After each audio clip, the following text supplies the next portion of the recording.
Hello everyone, welcome to Z academy.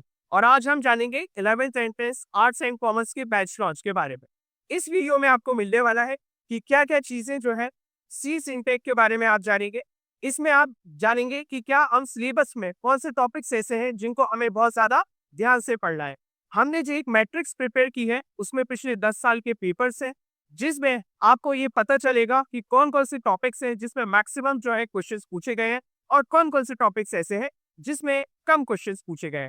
Apart from that आपको पता चलेगा कि क्या एलिजिबिलिटी क्राइटेरिया है, कौन कौन से सेंटर्स है जहां से आप जो है ये एग्जाम दे सकते हैं। तो चलिए देखते हैं कि आज हम लोग क्या क्या चीजें देखने वाले। First of all let us go through programme overview, that is हम लोग +2 में क्या क्या पढ़ने वाले हैं। कॉमर्स स्ट्रीम में अगर आप देखें तो ये जो है 2 साल का कोर्स होता है और इसमें 270 स्टूडेंट्स जो है वो क्या कर सकते हैं, इनटेक ले सकते हैं। सिमिलरली ह्यूमैनिटीज स्ट्रीम भी जो है 2 साल का कोर्स है और उसमें 300 स्टूडेंट्स जो है वो एडमिशन ले सकते हैं। जहां तक बात करूं मैं अगर कॉमर्स स्ट्रीम की, तो उसमें आप फोकस करते हैं बिजनेस, अकाउंटिंग, इकोनॉमिक्स और एंटरप्रेन्योरशिप जैसे सब्जेक्ट्स की। और द अदर है, जब ह्यूमैनिटीज स्ट्रीम की बात होती है तो हम बात करते हैं history, political science, sociology, psychology ऐसे सब्जेक्ट्स की।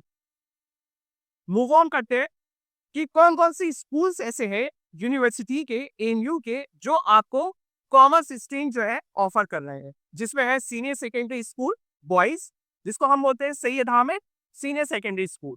दूसरा है Mittu circle, that is STS high school. Third one is ANU city school and the last one is senior secondary school girls, जहां आपको सिर्फ और सिर्फ कॉमर्स स्ट्रीम मिल सकती। Moving on to the next slide, these are the schools which are related to Aligarh Muslim universities offering different intakes for both male and female candidates. Now, the eligibility criteria says that you should have 45% of marks in your class 12 total in aggregate.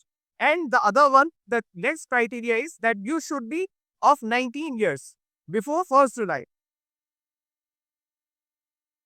Next is the pattern of the test. The pattern of the test says that it is going to be of objective format, having 100 multiple choice questions. Those questions is going to measure your talent on the basis of merit. Apart from that, you can give the test in whatever language you got, Hindi, English or Urdu. Coming to the next slide. The test center across India is Aligarh is the main center as far as the Uttar Pradesh is concerned.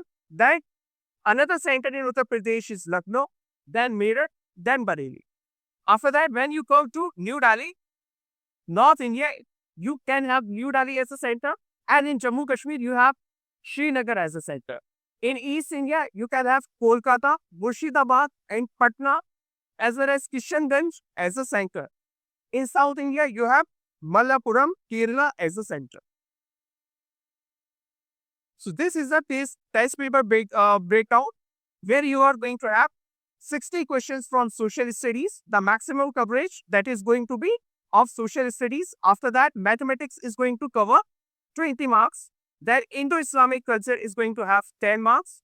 General knowledge 5 marks. And also English has been introduced recently. It is also having 5 marks in the test. So I am going to teach you civics as well as history.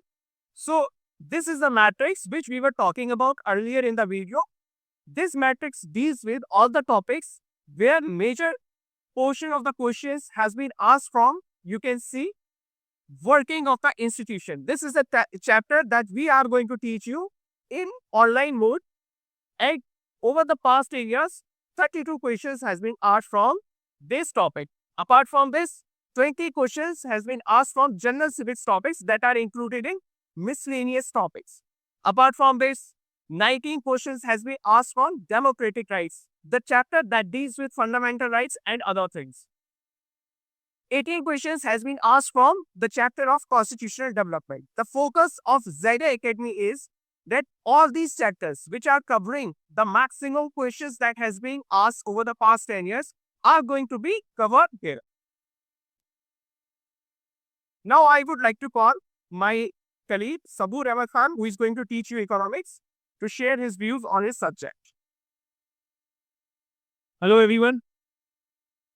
See, ये जो matrix आपको नजर आ रही है ना मेरे पीछे, इस मैट्रिक्स का सिर्फ ये रोल नहीं है कि आपको ये बता रही है किस साल में किस चैप्टर से कितने क्वेश्चंस आए थे। फॉर एग्जाम्पल, अगर ये मैट्रिक्स को बता रहा है पीपल आज रिसोर्स से पहले एक सवाल आया लास्ट ईयर, उससे पहले एक सवाल आया, उससे पहले 0, उससे पहले 1, ये मैट्रिक्स आपको बता रही है कि 11th एंट्रेंस कितना ज्यादा प्रिडिक्टेबल है।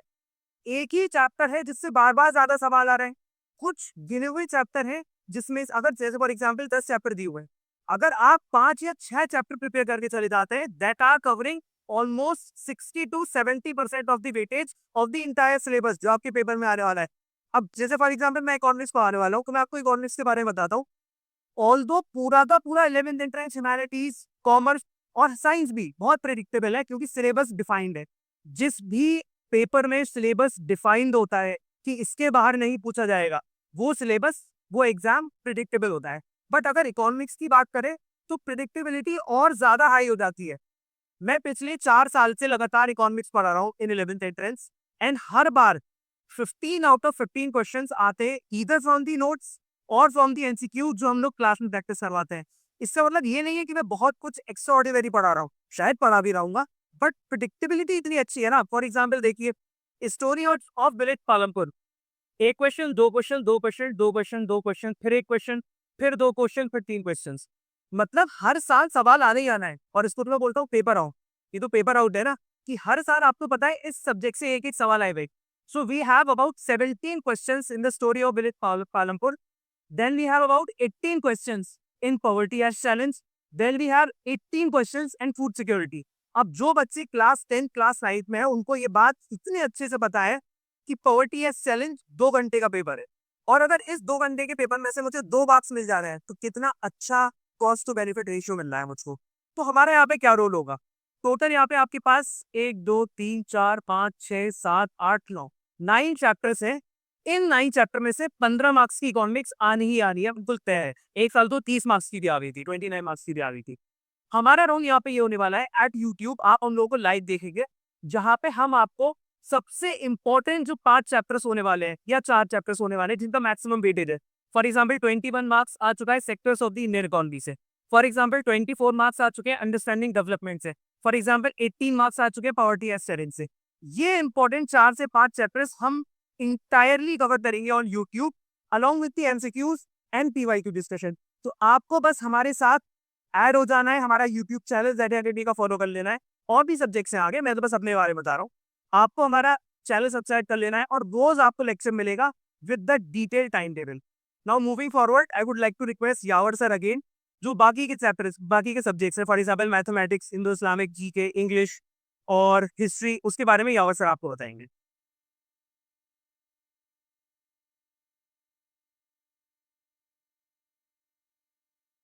Moving forward, although I will not be teaching you mathematics, that will be taken by Zaid Akbar sir, the most experienced faculty in Aligarh regarding 11th entrance mathematics.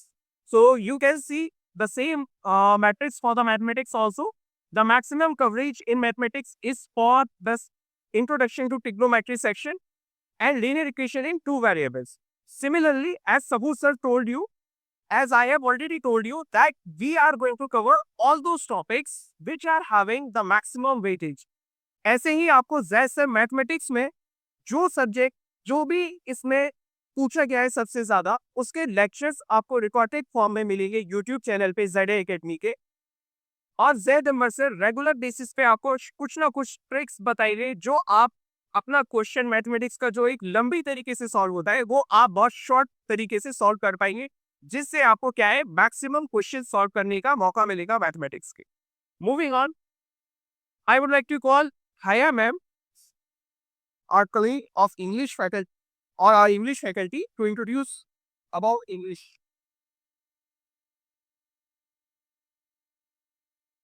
Hello, everybody.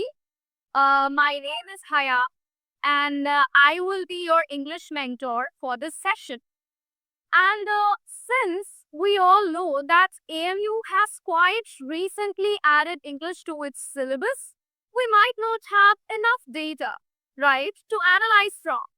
But I swear, whatever little data that we have, we'll squeeze the use out of it only for you at ZA Academy, right?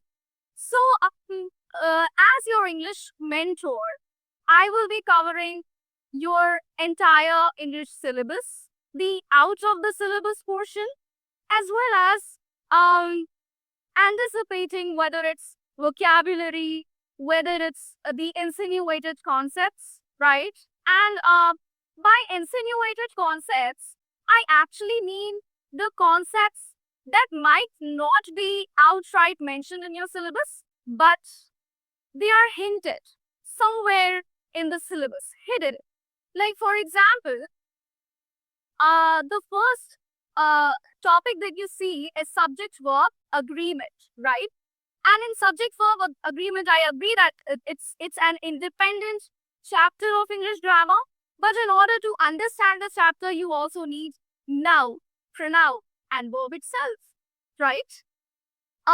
In the year 2025, no question was asked from this chapter, but two of the questions were asked from prepositions, conjunctions, one question, idioms and phrasal verbs, one question, right? Detecting errors. Now, in detecting errors, they can ask you errors from narration. They can ask you errors from tenses, which is not mentioned in your syllabus. But we will be covering each one of those chapters here at ZA Academy.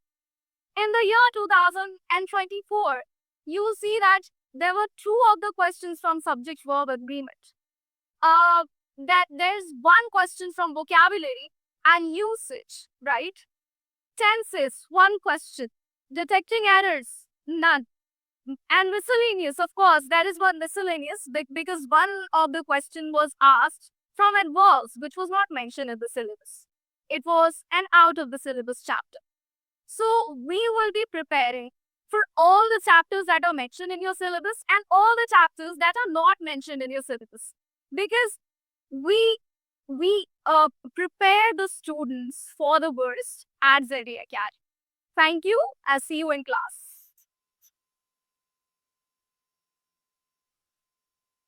edit हो जाएगा ना last में. So moving forward, yes, history. I will be teaching you history. I will be guiding you through the history topic also. So as the history is concerned, you can see the maximum portion is being taken by nationalism in India. There are a lot of questions that has been asked from the topic of nationalism in India. After that, French Revolution. Every year, questions are asked. 2 questions in 2025, 2 questions in 2024. Similarly, in total, 23 questions has been asked in history subject. Apart from that, 13 questions has been asked from print culture and the modern world. Similarly, 10 questions for age of industrialization. Now, I would like to call Usmal sir to tell you and guide you to the subject through the subject of geography. Thank you, sir. Hello everyone. बात करेंगे हम geography की। तो सबसे पहले आप देख रहे हैं इसमें चैप्टर्स ऑफ कोर्स क्लास 9 और 10 का मिक्स है। तो इसमें वेटेज अगर हम देखें तो सबसे पहले है रिसोर्स एंड डेवलपमेंट। देख रहे हैं आप हैवी वेटेज है, total 19 questions have been asked since like last 10 years. उसके अलावा हम कवर करेंगे agriculture, minerals and energy resources, manufacturing industries. तो जैसे कि आप देख रहे हैं कि कुछ चैप्टर्स की वेटेज ऑफ कोर्स ज़्यादा रही है, but at the same time जब हम ज्योग्राफी को डिस्कस करते हैं तो one chapter leads to another and that's how well connected geography is. अगर ये मालूम नहीं है कि क्योंकि जो हमारा पेनिसुलर इंडिया है उसकी जो डेप्थ है या उसके अंदर जो रिसोर्सेज निकलते हैं तो वो क्यों निकलते हैं और इसीलिए फिर वहाँ पे हैवी इंडस्ट्रीज हैं। तो रिसोर्सेज का निकलना, इंडस्ट्रीज का लगना, फिर ट्रांसपोर्टेशन, ट्रेड, हर चीज जो है वो वेल कनेक्टेड है। ऑफ कोर्स जैसे हमने डिसाइड किया है कि जो चैप्टर्स वेटेज ज्यादा रखते हैं उसको हम यूट्यूब पे आपके लिए लेके आएंगे। जितने क्वेश्चंस लास्ट ईयर पूछे जा चुके हैं, कौन से क्वेश्चंस बन सकते हैं, उनको हम एक एक करके डिस्कस करेंगे आपके साथ। इसीलिए अगर हम बात करें इंडिया साइज एंड लोकेशन, आप देखेंगे अमूमन कई सारे सवाल बार बार पूछे जा रहे हैं एंट्रेंस में कि इंडिया की चौड़ाई कितनी है, लंबाई कितनी है, लैटिट्यूडनल एक्सटेंट लॉन्गिट्यूडनल एक्सटेंट क्या है। दूसरे chapter physical features of India में जहाँ पे हम हिमालय की बात करते हैं, उसके बाद नॉर्दर्न प्लेन्स की बात करेंगे, पेनिनसुलर इंडिया की बात करते हैं हम, डेजर्ट की बात करते हैं, कौन सी अकेली ऐसी रिवर है जो राजस्थान में बह रही है, तो लूनी उसका नाम है, कौन सी रिवर्स जो है ईस्ट एंड वेस्ट जा रही हैं, कौन सी वेस्ट एंड ईस्ट जा रही हैं। तो ये सारी बारीकियां हम डिस्कस करते चलेंगे। Coming to the drainage part, कौन सी रिवर, अगेन ड्रेनेज क्या है, रिवर सिस्टम जो एक है उसको हम ड्रेनेज कह रहे हैं, राइट। तो हम उसको पूरा सीखेंगे, क्या उसके चैलेंजेस हैं मॉडर्न टाइम्स में, क्या पॉल्यूशन से क्या प्रॉब्लम्स आ रही हैं, एक एक करके डिस्कस करेंगे। Natural vegetation and wild life, कौन सी वेजिटेशन, कौन किस तरह के जो है वो फॉरेस्ट होते हैं, क्या उनका क्लासिफिकेशन है, जो मापदंड है किसी भी चीज को बांटने का या नापने का या पहचानने का, वो क्या होता है। रिसोर्सेज की अगर हम बात कर रहे हैं, एग्जॉस्टेबल कौन से हो सकते हैं, नॉन रिन्यूएबल कौन से हो सकते हैं, वो जो इंडिकेटर्स है, वो जो क्लासिफिकेशन के फैक्टर्स हैं, उनको हम समझेंगे। जब आप समझेंगे उस चीज को, तो फिर आपका आंसर गलत नहीं होगा, क्योंकि फंडास क्लियर होना ही मेन मकसद है जेड एकेडमी का। स्टूडेंट्स के साथ पॉपुलेशन क्या चैलेंजेस है, क्या इंडिकेटर्स है, क्या कोई अगर सिर्फ 10 दिन के लिए अलीगढ़ आया है तो क्या वो पॉपुलेशन इंक्रीज मानी जाएगी, या वो सिर्फ एक माइग्रेशन कहलाएगा, या वो एक सिर्फ टूरिस्ट है। फर्क क्या है सारी चीजों में, है ना, ये हम सीखेंगे। इंडिकेटर्स क्या है, बर्थ रेट क्या है, डेथ रेट क्या है, इन सारी चीजों पर डिस्कशन होगा। फॉर्मूले में कौन सी चीज 1000 से डिवाइड होती है, कौन सी 100 से, ये जानना जरूरी है। रिसोर्सेज एंड डेवलपमेंट, अगेन हमने जैसे बात की, रिसोर्सेज और डेवलपमेंट कैसे एक इंटरमिंगल्ड है, हैंड टू हैंड चलते हैं एक साथ, ठीक है।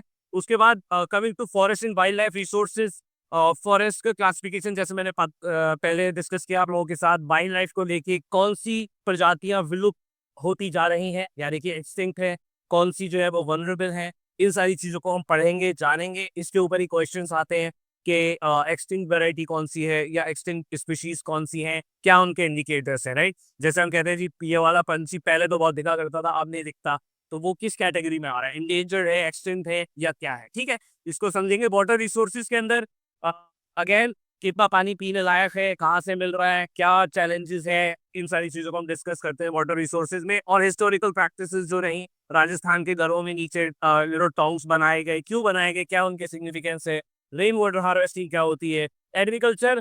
अगेन इंडिया जो है एग्रेरियन इकोनॉमी है, एग्रीकल्चर को डिस्कस करेंगे, कौन सी क्रॉप कितने क्लाइमेट में है, क्या टेम्परेचर है, क्या उसकी ज़रूरत है। इंडस्ट्री अगर शिफ्ट हो रही है शुगर केन की महाराष्ट्र की तरफ, तो क्यों, उसका रीज़न है, क्या उसका रीज़न है, क्या इसलिए कि उस वहाँ पे जो इंडस्ट्रीज को चलने का टाइम मिल पा रहा है, गन्ना ज़्यादा मीठा है, ज़्यादा टाइम तक जो है वो शुगर मिल चल सकती है, ये उसकी वजह है, या कोऑपरेटिव्स भी हैं वहाँ पे, ये उसकी वजह है कि उत्तर प्रदेश से शिफ्ट होकर महाराष्ट्र जा रहे हैं। मिनरल एनर्जी रिसोर्सेज, अगेन जैसे हमने डिस्कस किया है, ये मैन्युफैक्चरिंग इंडस्ट्रीज कौन सी लाइट है, कौन सी हैवी है, किस बेसिस पे है, क्या रिसोर्सेज के बेसिस पे है, यानी कि वो जो चीज इस्तेमाल कर रही है अगर वो भारी है तो फिर वो हैवी इंडस्ट्रीज इसलिए कहला रही हैं, या फिर उनका जो फिनिश प्रोडक्ट है वो हैवी है इसलिए वो हैवी कहला रही हैं, ठीक। अगेन तो इसके एग्जांपल्स भी आएंगे कि आपको पहचानना होगा कि कौन सी इंडस्ट्री का क्लासिफिकेशन क्या है, क्या पैसों के बेसिस पे कोई बिजनेस अगर 1 करोड़ से नीचे इंडस्ट्री का है तो वो क्या कहला रहा है, 500 करोड़ से ऊपर का है तो उसकी क्या क्लासिफिकेशन है।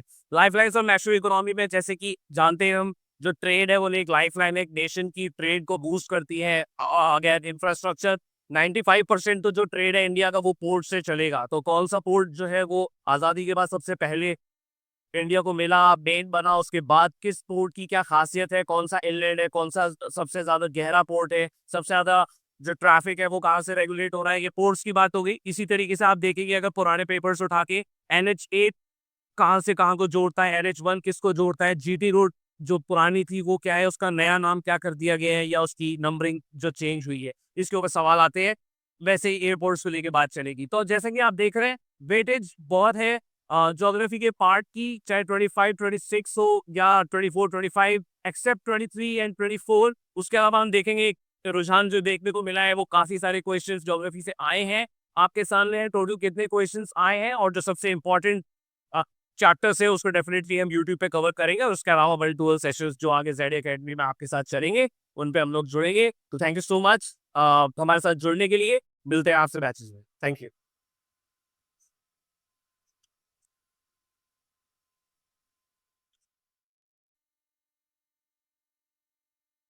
सो आपने मोटा-मोटा तौर पे देख लिया कि क्या-क्या चीज़ें हैं, but let us if we are going to break out social studies तो हम उसमें देखेंगे सिविक्स जो है that is going to cover 15 marks. इसी तरीके से हिस्ट्री जो है वो भी 15 मार्क्स की है। ज्योग्राफी 15 मार्क्स अगेन, और उसके बाद economics it is also of 15 marks. उसके अलावा mathematics is going to cover 20 marks. Then Indo Islamic culture जो है 10 मार्क्स की आने वाली है, and GK and English 5-5 number की आने वाली है। So thank you very much for joining our session. I would like to call all my faculty members to come up.